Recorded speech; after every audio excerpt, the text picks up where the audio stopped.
Most of us think that time is some kind of a unit of measurement, either a measurement of a second, a minute, an hour, a month, so on and so forth. But have you ever tried to consider what time actually is if we as people didn't superimpose artificial ideas of measurement on time as such? Well, in my years and years of reading, researching, and investigating this topic, I've come across some very profound and interesting ideas from researchers all throughout the world from different times and places and centuries and millennia. And one particular notion of research that I want to talk about today was from the works of a mystic around the turn of the century, around the 1900s, by the name of Ouspensky. Some of you may have heard of him. And his idea of time is quite simple, but it's also profound in the sense that it does describe a lot of phenomenon in various scriptures. It describes even phenomenon that you can find throughout scientific literature, which are otherwise too abstract to comprehend in science and mathematics, so on and so forth. And so I want to share that idea of time according to Ouspensky here in this brief little video. And it goes a little bit something like this. So we are aware that practically speaking, we live in a three-dimensional world. And we can only move in essentially three different directions, which is forward or backwards. For the sake of the video, we're going to consider forward or backwards one direction because it's along the line. So that forward and backward movement along the line is essentially one direction. And then we can go sideways, which is another direction. That's two dimensions. And then the third dimension is, of course, up and down.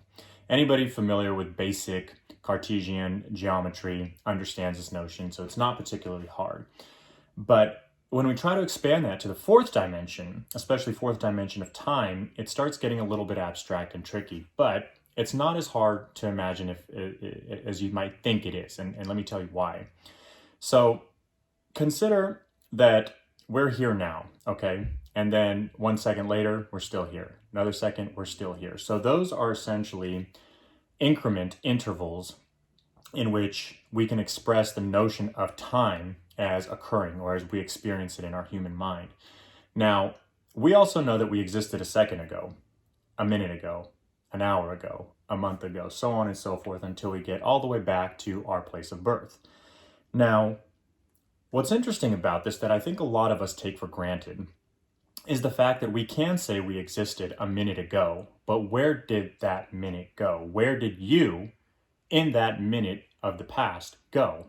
You know that you're here right now. Memory serves us correctly that we were, in fact, existing a minute ago or 5 minutes ago, a year ago, so on and so forth.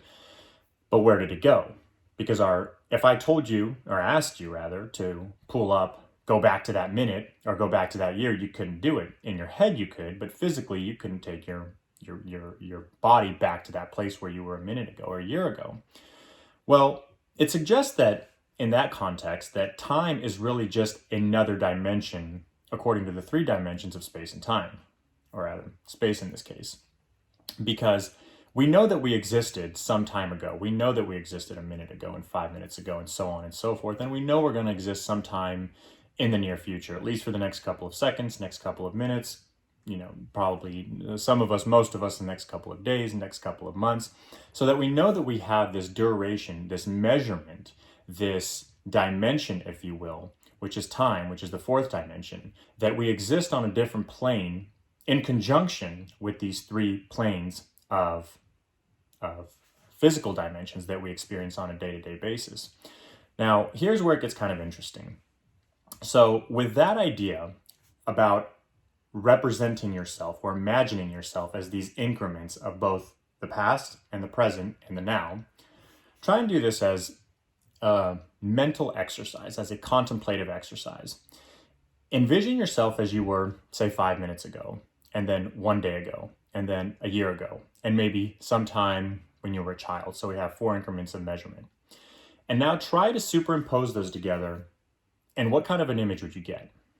It's quite crazy, right? It's a little bit abstract, and for the most part, it's very difficult for people to really even think like this because most of our thoughts are always individual thoughts. They're instantaneous thoughts.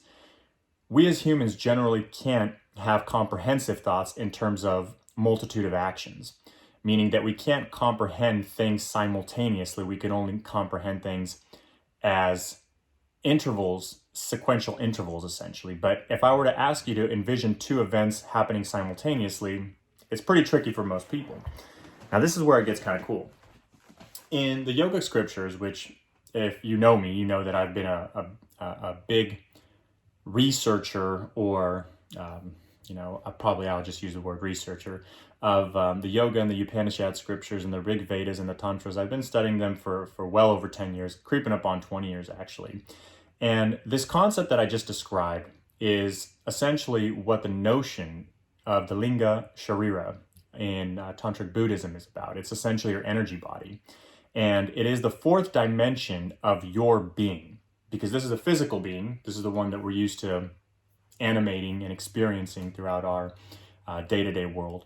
But the Linga Sharira, which is the energy body, the casual body, which is within us and actually animates this physical body, is the fourth dimensional body. It is actually the body that is the entirety of you, and it represents the things that you have experienced, are currently experiencing, and will experience in the near future. And what's interesting about it is that when you begin to become more introspective or contemplative or meditative in your life, however you want to classify it, but essentially you involute your consciousness and start thinking about these things, then you become in touch or in tune with the fourth dimension of your own being. Now, what's among other things, what's interesting and intriguing about that idea is that one's premonition and intuition becomes very acute and very strong. Now, why would that be?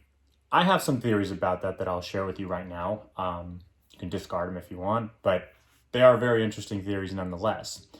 If time is indeed a continuum where things are, for the most part, predetermined, but they're not absolutely predetermined, but they're heavily predetermined based off of certain causalities, which general relativity essentially states, then if our consciousness through meditation, so on and so forth, starts attuning to this fourth dimension, then it's not unreasonable to assume that it could actually see things that are going to happen in the future, because all you're really doing is shifting your attention, your consciousness from what happened in the past, which we can't locate, but we know that happened, to things that have happened in the future, which will probably happen based off of the causality of the past.